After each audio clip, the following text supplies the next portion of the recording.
бір адамның басында бірнеше кредит бар. 1 миллион теңге, 1,5, 2 миллион теңге кредит төлеймін дегенді естігенде менің төбе шашым тік тұрды. Табатын табысы 300 мың теңге, 500 мың теңге, бірақ банкқа төлейтін кредиті 3 есе, 2 есе артық.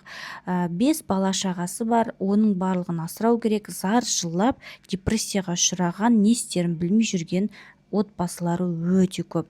Дәл осындай қиын жағдайда сіз де жүрсеңіз, бұл тек қана сіздің проблемаңыз емес, бұл бүкіл 99% халықтың болып жатқан проблемасы. Бұл жерде бір ғана проблема көріп тұрмын, ол қаржылай сауатсыздық. Және де осы тақырыпта сіздерге 200-ге жуық тегін сабақ дайындап қойдық. Ол сабақты алу үшін кез келген адам профильдағы сілтемеге баса алады, немесе комментарийға плюсик қойып кетіңіз.